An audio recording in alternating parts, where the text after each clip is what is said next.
رشتہ کا جہاں تک معاملہ ہے دراصل ذہن کو جھجوڑوں گا رشتہ ہے سب سے پہلا رشتہ کیا ہے رشتہ شروع کہاں سے ہوا کیا پہلے باپ بیٹے کا رشتہ ہے نہیں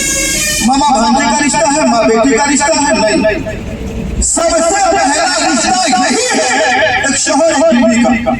یہی سب سے پہلا رشتہ ہے نا حضرت آدم علیہ السلام جنت میں تھے بڑے سکون سے تھے اطمینان سے تھے جنت نام ہی ہے آرام کا گھر حضرت آدم علیہ السلام کو سکون نہیں ملا تھا نا رب کی بارگاہ میں دعا فرمایا مولا مجھے ایک رفیق دے دے مولا میری تنہائی کو دور کرنے والا کسی کو بھیج دے انہوں نے آواز مانگی تھی پھر دعا کو مولا میری یہ تنہائی دور ہو جائے جنت میں نیند آ گئی جنت میں نیند ہے ہی نہیں ایک بات یاد رکھیں جو جنت میں جائیں گے ان کو سونا نہیں ہے جنت میں نیند نہیں ہے لیکن حضرت آدم کو نیند آئی اور آنے کے بعد جانتے ہیں اللہ نے ان کی پسلی سے رہتا ہوا کو پیدا فرما دیا رضی اللہ عنہ کو پیدا فرما دیا نیند کھلی اور دیکھا سامنے ایک عورت ہے کہا تھا کہا میں ہوا آپ کی بیوی ہوں نکاح کا معاملہ سامنے آیا اور جانتے ہیں جب نکاح ہو گیا حضرت آدم علیہ السلام نے ان کو چھونا چاہا جب چھونا چاہا تو حکم آیا آدم پہلے اس کا تو مہر ادا کرتے اس کے بعد کو عورت پر ہاتھ لگانا پہلے مہر ادا کرتے اب مہر کیا ادا کریں گے جانتے ہیں ان سے کہا کہ آئے آدم سنو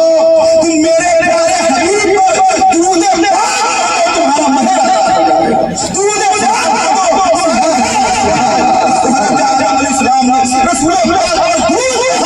یہی ان کی مہر مناسب ہوئی تھی حضرت محترم غور فرمائیے وہ پہلے ہی انسان ہے نہیں لیکن رسول پاک کے محتاج نظر آتے ہیں اسی لیے میرے آقا جو ہے وہ تمام نبیوں کے سردار تمام نبی چاہتے تھے اگر ہر نبی نہ ہو تو سرکار کی امت میں ہوتے سرکار کی امت میں ہوتے اسی لیے جو اعلیٰ حضرت نور پاک فرماتے ہیں سرور وجو کی مالک و مولا مجھے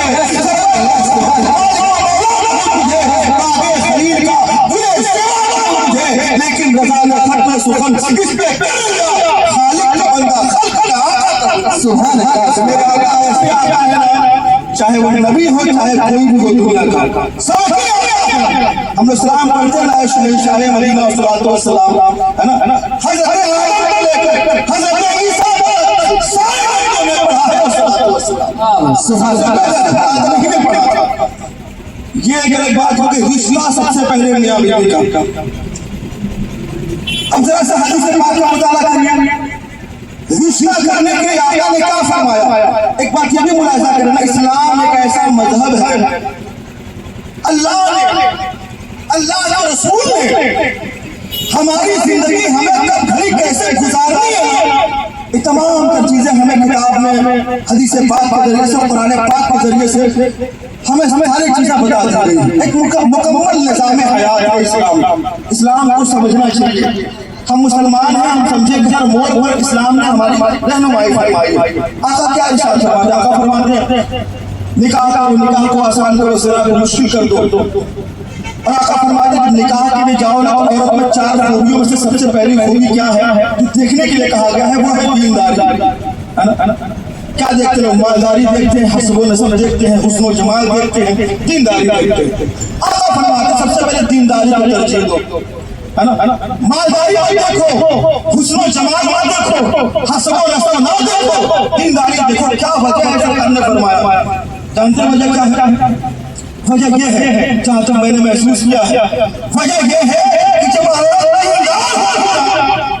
تو ظاہر سی بات ہے وہ عزت دار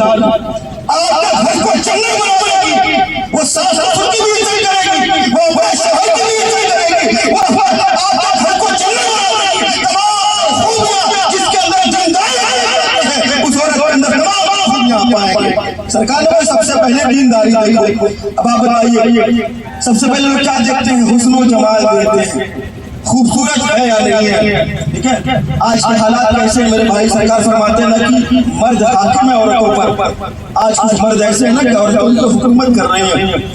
آج ہمارا معاشرہ کیسا ہے اب غور ریل بنائے گی، ٹھیک ہے، انسٹاگرام پہ آپ دیکھیں، آپ فیس بک دیکھیں، تمام حالات ہمارے مسلمانوں کا کردار ہے۔ رسول پاک نے اس میں حسنہ کے مطابق جب ہم زندگی نہیں گزاریں گے، کیا ہمیں خوشی منانے کا حکم نہیں دیا گیا؟ ہم غم کیسے منائیں، ہم خوشی کیسے منائیں، ساری چیزیں اس کے برخلاف ہم کام کریں گے تو پریشان تو ہوں گے، پریشانی ہمارے مقدر میں تو ہوگی ہی۔ آج کا معاشرہ، اب بتائیں، میں بارہا کہتا ہوں اس چیز کو، شادیوں کا معاملہ ایسا ہو گیا نا، اتنی مہنگی شادی ہو گئی ہے، اگر بچیاں ہو، 3-4 بچہ کسی کو اللہ نے دے دیا، نارمل کمانے والے انسان ہو، سرکاری نوکری نہ ہو، بہت بڑا بزنس مین نہ ہو، اب بتائیں زندگی گزر جا رہی 4 بچوں کی شادی کرنے میں، ٹھیک ہے، مانگنے والا بڑے انداز سے کہتا ہے کہ چل رہا ہے وہ دے دیجیے گا، یہ حالات ہے، چلنے کے لیے بلٹ چل رہا ہے، اپاچی چل رہی ہے، پلسر چل رہا ہے، تمام چیزیں چل رہی ہیں، انسان بیمار ہوتا ہے کھانے پینے کا، چاہے آپ مجھے بتائیے یہ کیا، آپ مجھے بتائیے ہم کیا غوث کا دامن نہیں چھوڑیں گے، ہم اولیاء اللہ ماننے والے ہیں، رسول اللہ کا یاد ہے۔ آپ مجھے بتائیے تاریخ میں کوئی ایسی شادی ہو جو اولیاء اللہ کے گھرانے میں، کوئی ایسی شادی ہو جو بہت پہلے کے ان کو چھوڑ دیجیے، آج اس دور کا حالات کسی اولیاء اللہ کی شان میں بتا دیجیے، کسی کے گھر کا حالات بتا دیجیے، کیا ان کے مطابق ہم عمل کر رہے ہیں؟ ہمارے حالات ایسے ہیں، ہم اپنے معاشرے کو بہتر فرمائیں، اپنے معاشرے کو ہم بہتر بنائیں، اگر ہم نے بنا لیا تو یاد رکھیں یہی تو حالات ہیں۔ میں ہمیشہ کہتا ہوں ہمارے کردار کو اچھے تھے، ہمارے کردار کو اچھے تھے، لوگ کلمہ پڑھیا کرتے تھے، وہ لوگ مسلمان جا رہا ہے، وہ لوگ مسلمان کا کردار ہے، وہ بات ایسے کیا کرتے ہیں، وہ ایسے کیا کرتے ہیں، ان کی شادیاں ایسے ہوا کرتی ہیں، ہمارے اندر اتنی خراب ہم فرق نہیں کر پا رہے ہیں کہ اپنے ہیں یا غیر ہیں، ذات محترم حالات کھائیے اور رسول پاک کی امت ہونے پر نہ آئیے، یا رسول اللہ، یا رسول اللہ، ہمیں اگر آپ کی غلامی ملی ہے ہم وہ کام کریں، اس سے اللہ ہوگا رسول پاک۔ سبحان اللہ، سبحان اللہ، سبحان اللہ، سبحان اللہ۔ اس حساب سے صرف ایک حدیث پاک سماعت کرنے میں اس کے بعد سلام پڑھنے کا معاملہ پیش کیا جائے، سرکار کے بارگاہ میں سلام پڑھا جائے، ایک حدیث پاک سن لیں۔ جانتے ہیں اگر بچے بڑے ہو جاتے ہیں اور ماں باپ شادی نہیں کرتے ہیں نا تو ماں باپ بھی گنہگار ہوتے ہیں، ماں باپ بھی گنہگار ہوتے ہیں، یاد رکھ لیجیے گا، بچہ کما رہا ہے، ٹھیک ہے، ٹھیک ٹھاک ہے، سب کچھ بڑھیا ہے، اب 20 سال کا ہو گیا، 22 سال کا ہو گیا، 25 سال کا ہو گیا، 30 سال کا، ماں باپ شادی نہیں کر رہے، ابھی تو اس کو گھر بنانا ہے، ابھی تو اس کو یہ کرنا ہے، ابھی تو اس کو یاد رکھیں اگر اپنے بچوں کی شادی نہیں کی تو گناہ ہوگا، تو آپ بھی اس کا عذاب ملے گا، آپ بھی گناہ ملے گا، آپ ذمہ داری اسے شادی میں رشتے کا اعتبار میں نصیب فرما دوں۔ سمجھ ایک صحابی تھے جن کا نام تھا حضرت سعد، اسود، کالے کالے تھے، اتنے بڑے کالے تھے، ان کو اسود کہا جاتا ہے، بہت بڑے کالے، جس اکبر بہت بڑا ہے نا، ویسے اسود بہت بڑا، حجر اسود بہت بڑا پتھر، ٹھیک ہے، سرکار کی بارگاہ میں حاضر تھے، یا رسول اللہ میں 25 سال کا ہو گیا ہوں، ہماری شادی نہیں ہوئی ہے اور میں کالا ہوں کہ جب میں کہیں رشتہ لے کے جاتا ہوں نا تو لوگ انکار کر دیتے ہیں، کوئی شادی کے لیے کوئی لڑکی تیار نہیں ہے، یا رسول اللہ میں ڈرتا ہوں کہیں مجھ سے کوئی گناہ نہ ہو جائے، یہ علیقہ پیش کر رہے تھے سرکار کی بارگاہ میں، بلاغا کرم دیکھیے، کہتے ہیں اے سعد یہ بتاؤ تم رشتہ کہاں کرنا چاہتا ہے، کس گھرانے میں کرنا چاہتے ہو؟ حضرت سعد نے کہا یا رسول اللہ فلاں خاندان میں ایک بچی ہے، ایک لڑکی ہے، ایک صحابی کی بیٹی ہے، میں اس کو رشتہ کرنا چاہتا ہوں۔ سرکار نے کہا اے سعد جاؤ یہ میرا پیغام پہنچا دے رہا اور کہہ دینا کہ اللہ کے رسول نے آپ کی بیٹی کے ساتھ میرا رشتہ طے فرما دیا، ٹھیک ہے۔ حضرت سعد گئے، حضرت سعد گئے، جانے کے بعد ان کے گھر پہ اس صحابی کے گھر پہ گئے جو اس دور کی مہمان نوازی تھی، مہمان نوازی ہو گئی۔ آپ کے دور میں کیا کیا ہے بھائی؟ اب بتائیے کوئی مہمان آتا ہے تو تمام تر چیزیں آپ اس طرح مٹھائیاں لے کر کے آتے ہیں، ٹھیک ہے نا، اس کے بعد مٹھائیوں کے بعد سارے پھل فروٹ کا ایک نظام آپ کرتے ہیں، جو کچھ بھی آپ سے ہوتا ہے آپ کرتے ہیں، تو اس دور میں جو ممکن تھا وہ ہوا۔ تو اس کے بعد حضرت سعد نے کہا اے میرے بھائی صاحب اللہ کے رسول نے آپ کی بیٹی کے ساتھ میرا رشتہ طے کر دیا، جب یہ بتایا نا تو وہ صحابی چونک گئے، کہتے ہیں میرے بھائی صاحب